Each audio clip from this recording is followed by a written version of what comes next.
자, 저희 오늘도 업앤다운 의견까지 한번 짚어봤는데 오늘은 또 수출 규제와 우리 증시 관련해서 이야기를 좀 해주실 게 있다고요? 네, 일단은 제가 이제 강연회 때 이제 질문이 하나 기억이 나요. 자, 일본에 대한 수출 규제가 국내 증시에 대한 악영향을 끼칠까요? 이렇게 얘기를 드렸는데, 아, 네. 제가 일단 결론만 얘기를 드리겠습니다. 결론만. 네. 국내 증시에는 큰 영향은 없을 것이다. 이렇게 판단을 드리도록 할게요. 국내 증시. 자, 지금 일본의 수출 규제에 대한 목적이 있을 거예요. 목적. 그게 굉장히 중요해요. 자, 그러면은 어떻게 보면 일본에 대한 역사 자체를 좀 살펴봐야 되는데, 자, 일본이 사실상 이제 여러분들도 아시다시피 이제 거품이 꺼지는 시기, 이 조약 자체에 대해서 미국의 시나리오대로 움직여서 버블 사태가 꺼지는 상황 자체가 펼쳐지면서 최악의 국면으로 들어갔었어요. 자, 그러면서 2000년대 들어서 굉장한 경기 침체에 대한 상황 자체가 이루어졌었는데, 지금 여러분들이 아셔야 될 게 이제 어떻게 보면은 일본은 지금 지출이 굉장히 많아요.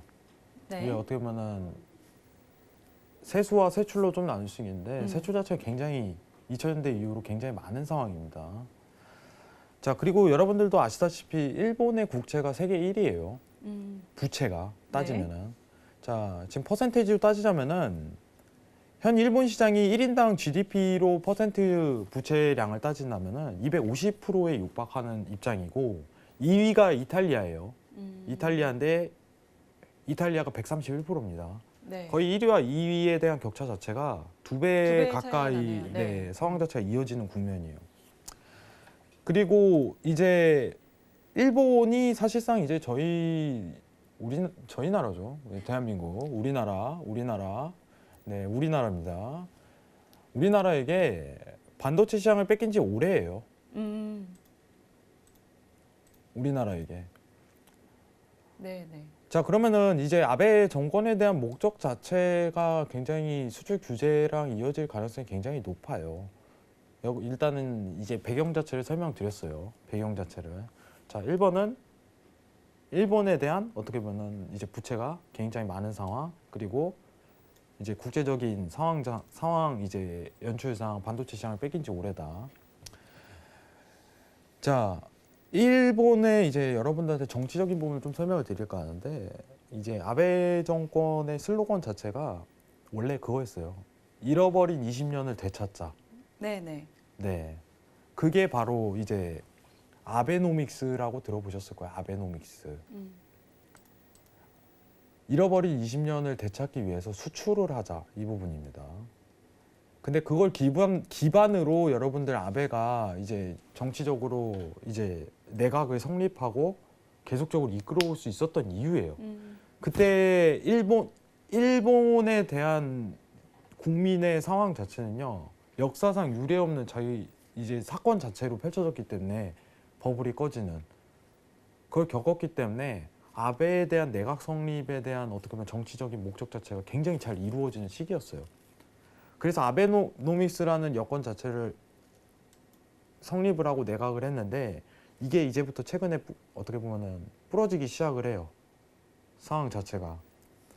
자, 아베노믹스가 지금 수출에 대한 목표를 어떻게 보면 달성하지 못하는 여건 자체가 펼쳐지니까 여러분들도 아시다시피 이제 소비세 자체를 엄청 늘려요. 우리나라 따지면 어떤 부가가치세라고 생각을 하시면 될 것 같고, 네. 이제 지금 8%에 육박하는데 어떻게 보면 10%까지 늘릴 가능성이 굉장히 큽니다.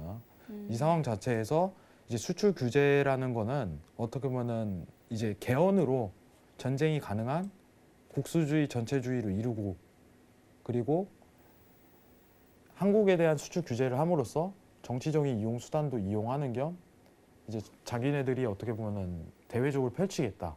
이런 생각 자체를 기반으로 좀 가졌는데 문제 자체는 수출 규제로 해도 큰 타격을 입지 않는다는 거예요. 우리나라가. 그렇다고 이제 정치적인 외교 자체를 굉장히 잘하냐.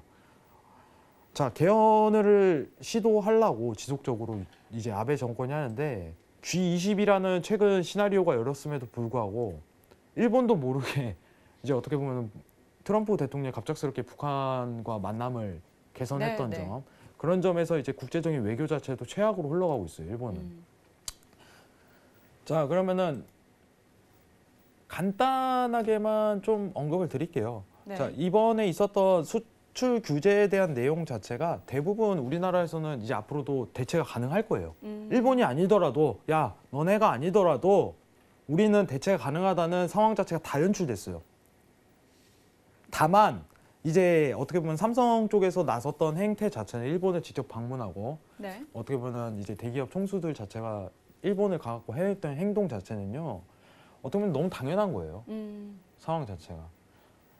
근데 이제 신기술 개발에 대해서 조금 딜레이가 될 가능성이 있다 보니까 혹여나 이 가능성에 대해서 열어두고자 어떻게 보면 일본과 타협을 하고자 이 가능성을 제기했던 거지. 일본이 근데 문제 자체는 지금 앞으로 이제 규제 자체를 멈출까요? 전 멈추지 않는다고 보고 있어요. 네, 네. 근데 이러한 규제를 멈추지 않는다고 판단을 하더라도 이미 대체 가능한 환경이라든가 조성 자체가 다 이루어진 여건이에요.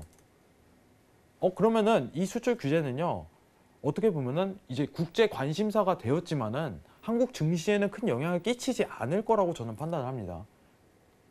대체에 대한 가능성을 이미 다 열어놓고 기업에서 다 그런 부분에 대해서 지금 진행을 하는 중인데 네, 네. 증시에 악영향을 엄청나게 끼칠 것이다 이렇게 판단하는 건 저는 오류라고 생각을 해요. 그리고 오히려 국가에서 나서서 이걸 서포트 해줘요. 현 정부에서. 우리나라 기업에 타격이 입지 않도록. 하지만 요새 이제 여론에서 굉장히 들끓는 건 뭐냐면은 단지 그거예요. 야, 국제무역상 니네 정말 위반하는 거다. 근데 이거에 대한 자체가 어떻게 보면 역사적으로 어떻게 보면 한국과 이제 일본 간의 역사적 사건까지 언급이 되면서 국제에 대한 관심사가 됐기 때문에 우리나라에서 여론에서 들끓는 것뿐이지 사실상 이제 기업 수출이라든가 기업 실적 발표에 있어서 큰 영향을 끼칠 만한 요소는 저는 아니라고 보고 있습니다. 여러분들도 아시다시피 이제 최근 큰 세계차체가 있었어요. 불화수소, 이제 플루오린, 이제 포토레스트, 뭐 굉장히 어려운 용어지만은 결론적으로는 다 대체가 가능하다 이렇게 결론 지어버린 상황입니다. 다른 나라에서. 그리고 실제로 대체를 하고 있어요.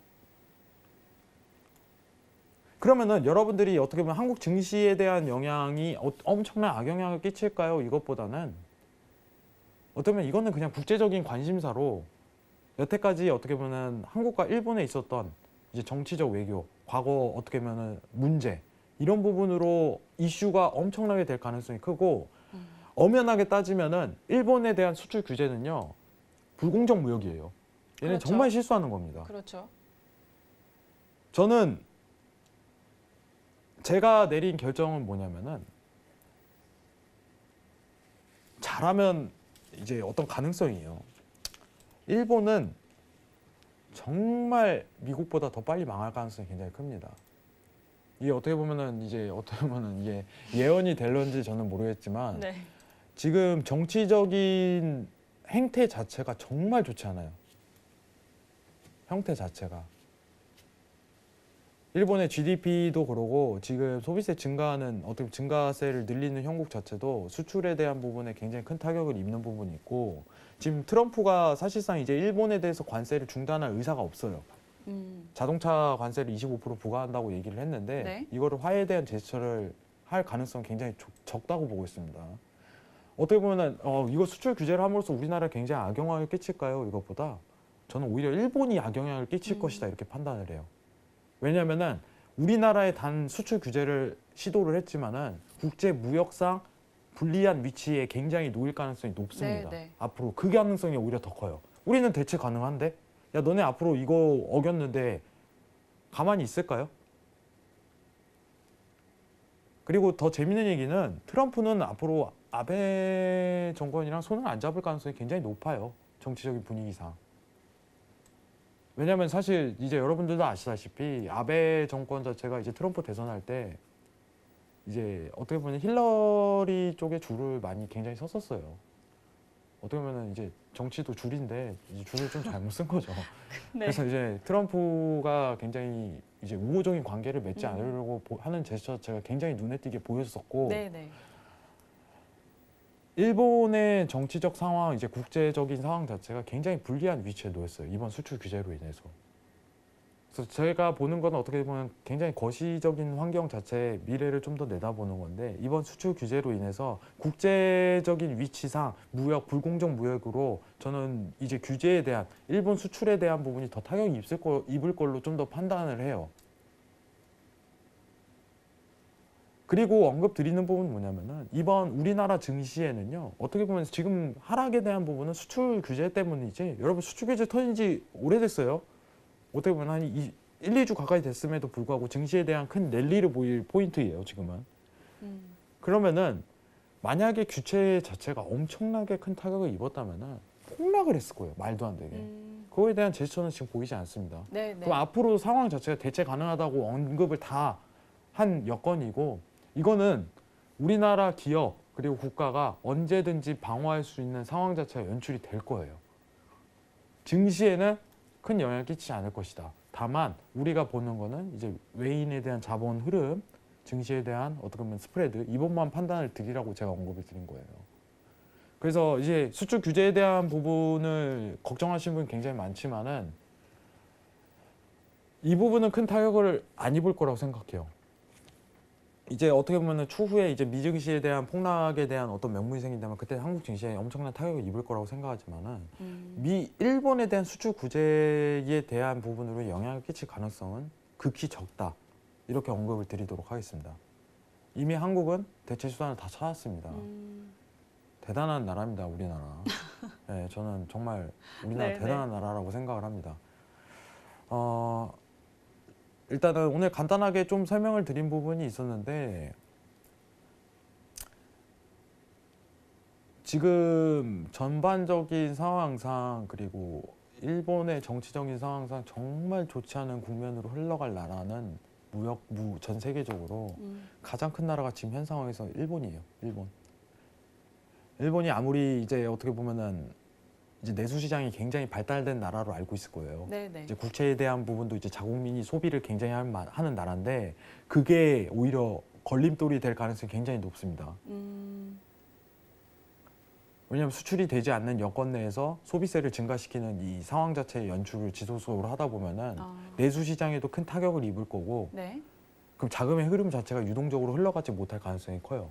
원래 일본은 내수 시장이 굉장히 발달됐기 때문에 네, 네. 자금이 계속적으로 안에 도는 나라예요. 그렇죠. 우리나라는 어떻게 보면 외부적으로 내부적으로 계속적으로 도는 나라였음에도 불구하고 근데 이번을 계기로 내수 시장까지 어떻게 보면 큰 타격을 입을 가능성이 굉장히 여건이 크다 이 부분. 근데 내수 시장 일본이 안 그래도 이제 어떻게 보면 외수 시장 이런 부분이 큰 영향을 끼치지 않는 이런 어떻게 보면 제로금리를 이끈 안정적인 나라임에도 불구하고 내수 시장이 막혀버린 순간부터는 가장 큰 독이 되지 않을까.